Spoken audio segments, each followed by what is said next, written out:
یعنی اگر یہ کہنا کہ نبی کریم صلی اللہ علیہ وسلم نے صرف قرآن کو خلیفہ بنایا، میرے بھائی انور الحسن بھائی سنیں، میں نے کہا عرض کی خدمت، قرآن ہمارے سر آنکھوں پر، قرآن پہ ہماری جان فدا، قرآن کے ایک ہر حرف پہ ہماری جان فدا، اللہ کا کلام ہے، اس کی بے احترامی کرنا کفر ہے۔ لیکن میرے بھائی یہ بات بدی ہے، قرآن ایک پرائمری اسکول کو بھی نہیں چلا سکتا۔ آپ کسی دن ٹیچر کو کمرے سے نکال دینا پرائمری اسکول میں، اسکول کو چھوڑیں، ایک کلاس روم میں جہاں پہ 10 بچے پڑھ رہے ہیں نا، وہاں پہ قرآن کو رکھ دیں کہ یہ آپ کو پڑھا دے گا، یہ جو ہے وہ کنٹرول کرے گا کلاس کو، وہ کچھ بھی نہیں کرے گا بھائی۔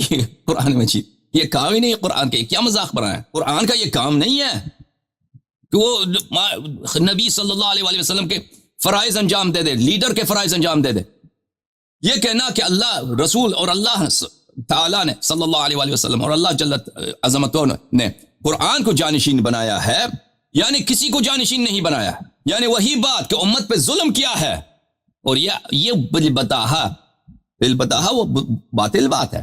اگر مثلا میں آپ کی خدمت میں عرض کروں کہ کوئی ایڈمنسٹریٹر ہے کسی ہاسپٹل کا، وہاں پہ 1-2 ڈاکٹر اگر نکل جاتے ہیں تو اس کی ذمہ داری ہے کہ اس کی جگہ پہ ایک دوسرے ڈاکٹر کو لگا دے وہاں پر۔ اگر وہ کسی کو نہیں لگاتا، وہاں پہ مریض بھائی مر رہے ہیں، ایمرجنسی روم میں مریض مر رہے ہیں، وہاں پہ نرسوں کو نہیں آتا، نرس ہیں وہ نرس ہیں، ڈاکٹر نہیں ہے، لیکن وہ جو ہاسپٹل کا جو چیف ایڈمنسٹریٹر ہے اس کی ذمہ داری ہے کہ بھئی ڈاکٹر اگر یہاں سے چلے گئے ہیں، وہ کام نہیں کرتے تو فوراً ڈاکٹر کی تلاش کریں کہ یہاں پہ لگا دے۔ اگر وہ ڈاکٹر کی تلاش نہیں کرتا، وہاں پہ نہیں لگاتا، وہاں پہ مریض مر جاتے ہیں، کس کی ذمہ داری؟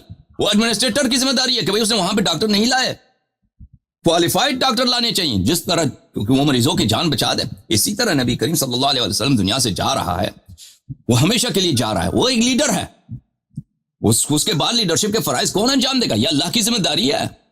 یہ جا رہا ہے تو اس کی جگہ پہ لگا دے، کسی شخص کی تعین کر دے۔ اچھا، تو پھر اللہ تعالیٰ نے تعین کیا، اور رسول اللہ صلی اللہ علیہ وآلہ وسلم نے اس بات کو اپنے احادیث میں بیان کیا۔ حدیث ثقلین ہے، حدیث خلیفتی علی خلیفتی فی امتی۔ میں حدیث اگر آپ کو مل جائے تو میں وہ دکھا دیتا ہوں آپ کی خدمت میں، وہ بھی حدیث صحیح ہے، وہ صحیح سند کے ساتھ مروی ہے۔ یہ کتاب کتاب السنہ لأبی بکر احمد بن عمرو بن ابی عاصم، الجزء الاول، چھاپ دار السمیعی للنشر۔ اس کتاب کے محقق ہیں کون ہیں؟ ڈاکٹر باسم فیصل جوابرہ، استاد الحدیث بکلیت اصول الدین کالج میں، امام محمد ابن سعود یونیورسٹی ریاض میں، یہ اس حدیث کے پروفیسر ہیں۔ یہ جزء اول ہے۔ اچھا، یہاں پر آپ کو لے کے چلتے ہیں میرے بھائیوں صفحہ نمبر 799 میں، یہ صفحہ نمبر 799 ہے۔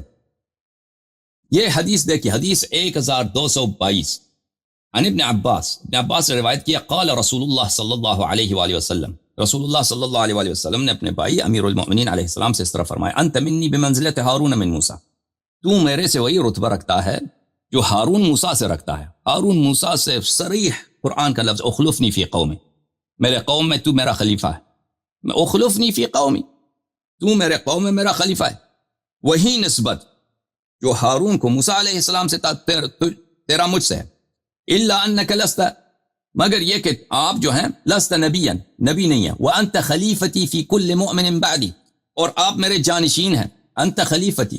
نور الحسن بھائی کٹ گیا آپ کا لائن، ان کا لائن کٹا ہوا، دوبارہ آ جائیں تو ملا دیں گے۔ وانت خلیفتی فی کل مؤمن بعدی، آپ ہر مؤمن میں میرے بعد میرے جانشین ہیں۔ حاشیہ نمبر 1، اسنادہ حسن، رجالہ رجال الشیخین، اس کے رجال سب رجال الشیخین ہیں، غیر ابی بلج واسمہ یحییٰ ابن سلیم ابن بلج۔ قال الحافظ صدوق ربما اخطأ وله شواہد ستأتی، اس کا اسناد حسن نہیں ہے، اس کا اسناد صحیح ہے۔ اب وقت نہیں ہے کہ میں اس کا صحت ثابت کروں، کبھی انشاءاللہ تبارک تعالی وقت ملے تو میں صحت ثابت کروں گا۔ رسول پاک صلی اللہ علیہ وآلہ وسلم نے، یہ صحیح حدیث ہے، مخالفین کے کتاب میں موجود ہے، انت خلیفتی فی کل مؤمن بعد، من بعد، میرے بعد ہر مؤمن میں آپ میرا خلیفہ ہیں۔ اب یہی حدیث البانی کے ہاتھ لگانا، وہ مجبور ہوا ہے کہ اس حدیث کے الفاظ کو چینج کرے۔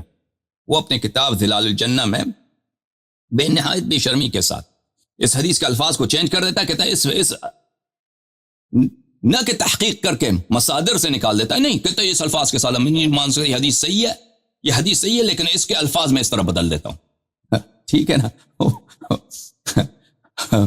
کیونکہ یہ البانی کو پتہ ہے کہ حدیث کس بات پہ دلالت کر رہا ہے؟ حدیث دلالت کر رہا ہے کہ حدیث حجت ہے. امیر المؤمنین علیہ الصلوۃ والسلام اللہ کے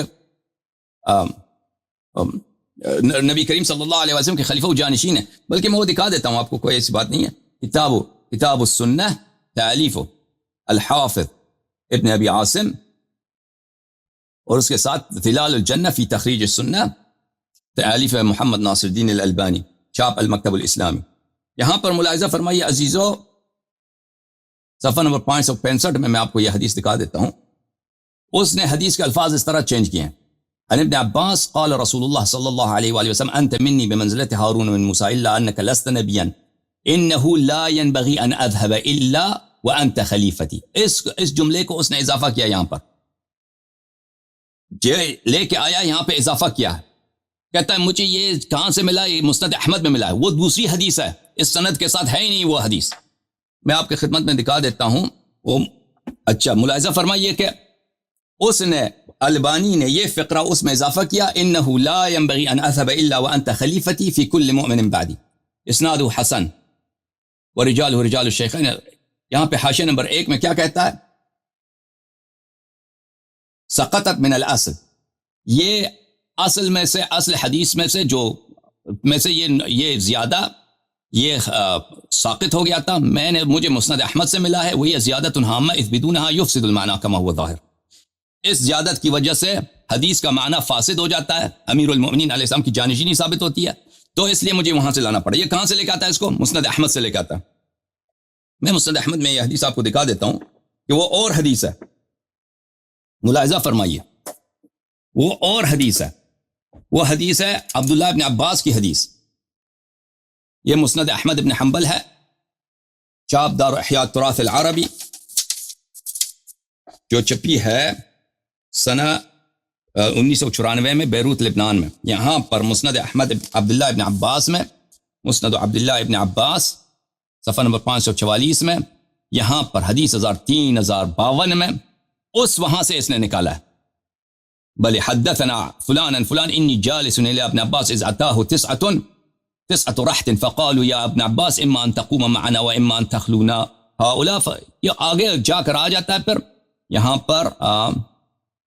یہاں پر امیر المؤمنین علیہ الصلوۃ والسلام کے 9 مناقب بیان کرتے ہیں. ان مناقب میں اللہ آپ کا بلا کرے، میں آپ کو دکھا دیتا ہوں ان مناقب میں. وہ ان مناقب میں یہ ہے عزیزوں، وخرج بالناس في غزوة تبوك فقال له علي أخرج معك فقال النبي صلى الله عليه وسلم لا فبكى علي فقال له أما ترضى أن تكون مني بمنزلة هارون من موسى إلا أنك لست بنبي إنه لا ينبغي أن أذهب إلا وأنت خليفتي. وقال له رسول الله صلى الله عليه وسلم. پھر ابن عباس آگے جا کے کہتے ہیں رسول اللہ صلی اللہ علیہ وسلم نے فرمایا أنت ولي في كل مؤمن بعدي، أنت ولي في كل مؤمن من بعدي. تو اس کو البانی کو یہ پسند نہیں آیا، اس نے لفظ ولی بیچ میں سے اٹھا دیا. وہ دوسری حدیث ہے انت ولی من بعدی، انت خلیفتی فی کل مؤمن من بعدی. وہ اور حدیث ہے، وہ اس کو یہاں پہ جا کے اس نے لگا دیا. اور اس کے شاگرد جو ہیں بلے شیخ محمد فیصل الجوابرہ، وہ خود کہتے ہیں میں اپنے مقدمے میں، یہ کتاب السنہ ہے عزیزو. ملاحظہ فرمائیے کتاب السنہ ابی بکر احمد ابن ابی عامر ابن ابی عاصم، جز نمبر 1، چاپ دار السمعی نشر. یہاں پر اپنے مقدمے میں ملاحظہ فرمائیے، بلی میں آپ کو دکھا دیتا ہوں اپنے مقدمے میں صفحہ نمبر 8 میں. هذا وقد تبع کتاب السنہ للمرة الاولى قبل نحو من 20 عاما. بلی کہتے ہیں آج سے 20 سال پہلے کتاب السنہ پہلی دفعہ چھپی ہے، اور اس کے ساتھ شیخ البانی کی تخریج جو ہے، شیخ البانی کی تخریج بھی چھپی ہے، میرے اس کے استاد ہے. فلما خرجت هذا الاحاديث وجدت فيها سقطا وتحريفا ليس بالقليل سواء في الاسانید والمتون. یہ خود جو ہیں البانی کے شاگرد ہیں، کہتے ہیں میں نے کتاب السنہ کو اس کے استاد البانی نے بھی تصحیح کیا، تخریج کیا، اور اس نے خود تخریج کیا. کہتے ہیں جب میرے استاد کی کتاب کو میں نے دیکھا، اپنے استاد کو، تو میں نے دیکھا کہ اس میں کتنے سقطات ہیں، کتنے غلطیاں ہیں، اور کتنے تحریف ہیں. اس نے تحریف کیا ہے احادیث کی، اور یہ کم نہیں ہے.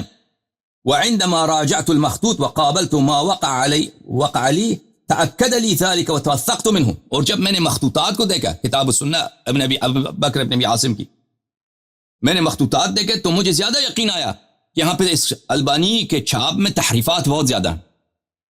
ثم بدا لي أن أقوم بمقابلة الكتاب كله على المخطوط زيادة في التدقيق والتوثيق، ففعلت بحمد الله ومنته فوجدت الأمر نفسه من سقط وتحريف.